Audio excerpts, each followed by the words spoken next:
What's up guys, we're going to be talking about Shavkat Rakhmonov and what he's going to be doing within this organisation, how good he's looked and what's next for the fella. But before we get into it guys, this video is sponsored by Full Reptile Collective, brought to you by Dan Hardy.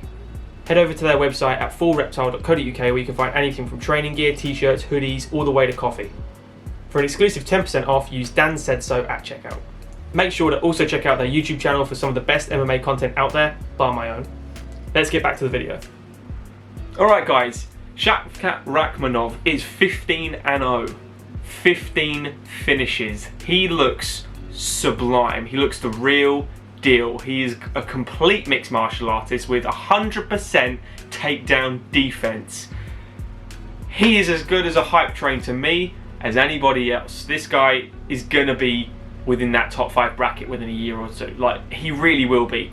I think the trick is with him is he hasn't done what, say, Khamzat Chimaev has done, which is grab someone, slam them to the floor, not take any shots at all, talk to Dana White as it's happening, and demand things. That's why Khamzat most likely, or at the point of the recording, is going to get that Gilbert Burns fight. Shavkat's taking things a little slower, but dominating. Carlston Harris is no joke. The skill set he has is absolutely crazy. He has knockout power, he has spins, he has technicality in movement, distance management, most importantly the distance, and that is something we'll cover. He's got an incredible top game, he's got knockout power for a welterweight, big knockout power. I'm assuming he's got a bottom game. He's never been taken down, so it's hard to tell, and he's not pulling guard anytime soon, so we'll have to assume that for now. But he looks the real deal. Colston Harris is no joke.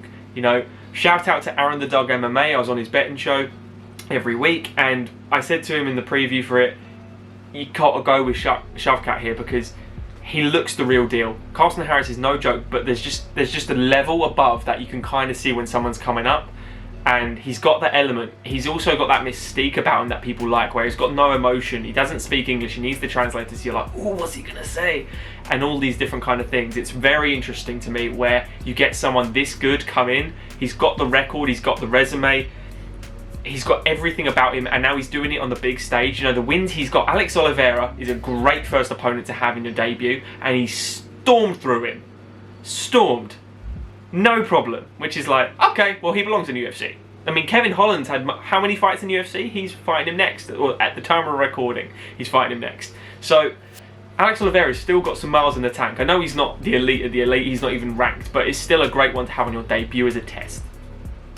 We've got guillotine chokes, rear naked chokes, triangles, punches to the body, spinning wheel kicks in the last one into one shot on the ground and Carlston was out. There is so many variations to this guy's game, and he really looks the real deal, and I'm so excited to what's next.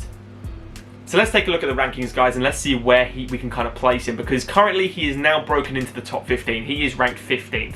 We have Santiago Ponzinibbio at 14, Li Jingliang at 13, Jeff Neal at 12, Khamzat Chimaev at 11, but he's going to be rushed right up there, so ignore that one. Chiesa, Brady, Magny, and people like Thompson, who obviously just lost to Bilal. Any one of those names are actually a really good name. I kind of like the Santiago Ponzinibbio route, Li Jingliang or Jeff Neal. Those are real dogs. Those guys are tough as they come. You've got people like Santiago Ponzinibbio, who is an elite level striker. He's got great cardio. You know, you've got Jeff Neal, who's absolute power. Just obviously went with Santiago in the last one. And you've got people like Li Jingliang, who I know you can't take it away from the Khamzat fight. I'm ignoring that one completely. You know, he knocked out Santiago Ponzinibbio with a beautiful shot. The dude's got power. He's got a chin. There's a lot, you know, there's a lot of good opponents here. Neil Magny's another one. You know, if you want someone who can push a pace and really test him in the cardio basis, you know, he's got the most decision wins I think in UFC history. Neil Magny, or he's up there for them. Maybe tied. I think it's around 12. There's so many elements that you can put into this and so many different ways we can analyse it, but I just want to rush him straight into there against like someone like Jeff Neal, someone that can absolutely crack. Ponzinibbio, who can outwork him. I think that's what's next for him. What do you guys think? I'd love to hear your thoughts, guys. How do you feel about Shavkat? What do you want next for him? Let me know, guys. If you have enjoyed this video, guys, please share it around, like the video, and subscribe to the channel if you're new. Love you all. Cheers, guys. See you in the next one.